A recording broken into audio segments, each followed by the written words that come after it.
That's the story. There was no deal. There was no other considerations. And when I arrived in America, I want to tell you, I was a very sick man. I had to rest in San Francisco. When I arrived in Dallas, Texas, immediately the doctors brought me directly to the hospital and then checked me. On that Monday, May 12, they gave me an arteriogram. At 1 o'clock that day, my Filipino doctor, cardiologist, Dr. Rolando Solis, came and said, Senator, he said, I'm sorry, but you have to undergo a triple bypass. I said, Doctor, what day is today? Sabi niya, May 12. Tomorrow is May 13, hit me tomorrow. No, sabi niya, no hurry, you can do it on the 14th. I said, no, hit me tomorrow, May 13. Sabi niya, kang bahala. And so he asked me, may I know why you want the 13? My friends, in 1975, I went on a hunger strike for 40 days and 40 nights. On May 5, 1975, my blood pressure dropped 60/40 and they could hardly feel my heartbeat and I had no pulse. And they rushed me to the Veterans Memorial Hospital. On May 13, 1975, on the 40th day of my fast, and that was my pact with my Lord, that I will go for 40 days and 40 nights because I wanted to die. But if you do not allow me to die, I said, then I take it, you still want me to continue, and your will be done. And so, on that day of the Lady of Fatima, May 30, 1975, I ended my fast. 5 years to the day. On May 5, 1980, and all because I wanted to wait for the burial of my doctor, they brought me out to the heart center. And then, on May 13, I was scheduled to have my triple heart bypass. 5 years to the day. I do not know the meaning of those coincidences. And so I told my doctor, hit me tomorrow because I will survive. And so I finished my operation, and I was recuperating. And I cabled Mr. Marcos after my operation. I told him, operation has been successful. However, I developed a pericarditis. My doctors advised me 4 more weeks of convalescence. However, if you feel I should now return to my cell, I shall immediately take the first plane to go back to my cell. Mr. Marcos had General Ver call me and said, pinasasabi po ni Presidente, magpalakas na muna kayo dyan. Take your time, and when you are strong and ready, you can return. A week later, the international press came out with the story. Mr. Marcos extends indefinitely the stay of Aquino in America. On the basis of that report, I wired Harvard University and I said, I am now ready to accept the fellowship that you offered me. And Harvard University extended the invitation again to become a fellow at the Center for International Affairs. And that's the story. But I have no intention of seeking political asylum in America, as you know. I've always said that I shall return to the Philippines as soon as my Harvard fellowship is over, and I took it only because Mr. Marcos extended my stay indefinitely. But when I was convalescing, and I was receiving hundreds, thousands of letters from all over the world, America and the Philippines, Filipinos sending me $5 and $10 to help me in my hospitalization, sending me little money, token of money for my fellowship in Harvard.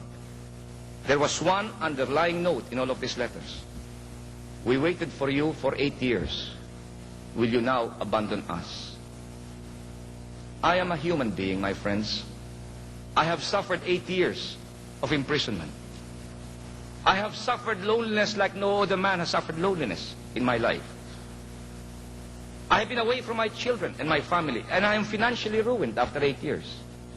It is only instinctive for a man to look for his peace.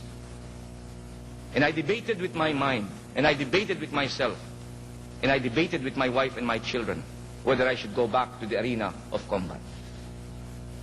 I felt that I already earned my peace. I have done my best. I waited for 7 years and 7 months, and the Filipino people did not react. And they would even give me the impression that they loved their chain and their slavery. What can one man do if the Filipino people love their slavery?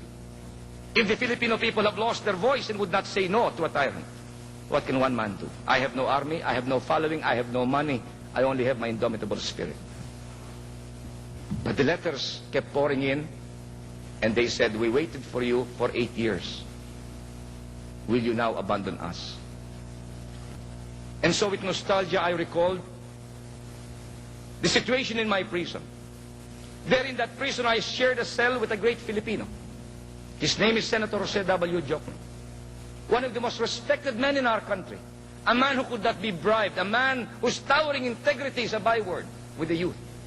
He stayed with me for 2 years in jail, and then after 2 years he was released. No charges, no explanation. There were 100,000 Filipinos who went through those jails.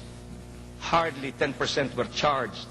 They were arrested without charges. They were released without explanation. That is what happened to our country. And what about the mothers and the children who lost their breadwinners when these people went to jail? In my compound, there were only 4 of us.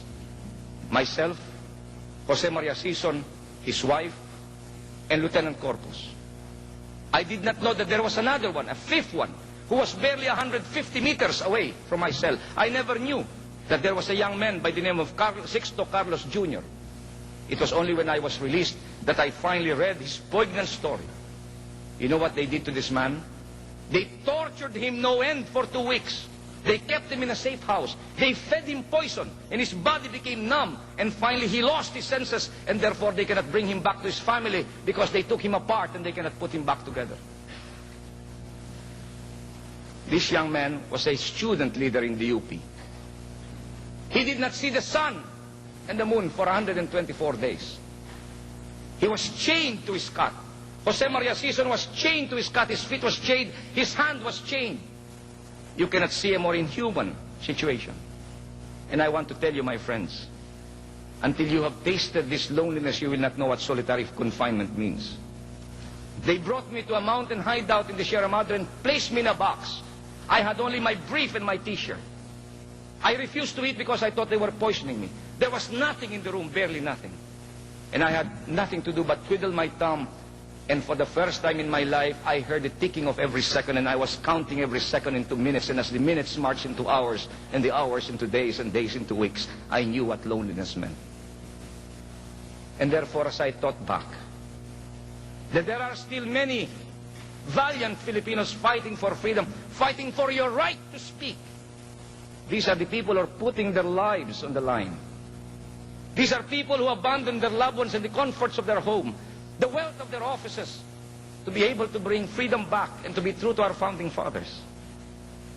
And so I told my wife, much as we have found our peace and our freedom, I will have to return to combat. And so 6 weeks after my operation, I was still very weak. I went to Damascus, Syria, to meet with our Muslim brothers because I wanted to get to the root cause of this problem. 100,000 Filipino Muslims have already been killed. 300,000 are now refugees in Sabah. More than 20,000 Filipino soldiers have been killed in the last 8 years. And only 72 hours ago, 118 Filipino soldiers were massacred in Pada-Pada. And therefore, I wanted to go there, talk to our brothers in the Middle East, and plead with them to stop this carnage because we are all Filipinos. In spite of my weakness, I went to the MNLF hoping to find a solution. And when I came back to Dallas, Texas, I immediately took the telephone and I called Mr. Marcos and I told his Deputy Defense Minister. I went to Damascus, Syria. I talked to the Muslims. I did it on my own because I am aggrieved by the bloodshed that has occurred. Tell the President I have a formula. Maybe, I said, this is my way to help our people. Tell the President, I said, what he has done to me, I have already forgiven. And I've already forgotten. I have no bitterness against Mr. Marcos. I have no rancor against Mr. Marcos. All I want to do is to help our people stop this bloodshed. So please tell the President, I said, I have a formula. In 2 days, I said, I will be sending him a formula. And I wrote this formula, a secret formula I sent to Mr. Marcos, and I said, Mr. Marcos, Filipinos are dying. And this is a possible breakthrough. What did Mr. Marcos do? He told the press that he sent me to Damascus, Syria as his agent and as his spy. And so I stayed on to recuperate in Dallas, Texas. Delegations upon delegations came to me. People whose name I cannot now tell you because their lives are in danger. They told me, Mr. Senator, they said, we have waited 8 years for you. Lead us. We are now ready. I said, with what? With water pistols? and said, no, sir, we are ready. They brought me to their training camps. They took me elsewhere, outside the United States, and showed me. Maybe we are a handful. Maybe we are few. But we are now ready to lay down our lives, and these are young Filipino boys and girls. These are boys and girls who come from the better families, who come from the better schools, but have now said, the time has come, we either put up or shut up. And so again, I entered into a long agony. Because I could not, for the like of me, condone violence. I told them, if you go into the road of violence, it will only lead to more violence, I said. If you kill one, Marcos will kill two, we kill three, and Marcos will kill four, and what will happen to our country? We cannot, I said, go to a road of violence. Because violence will only beget more violence, I said.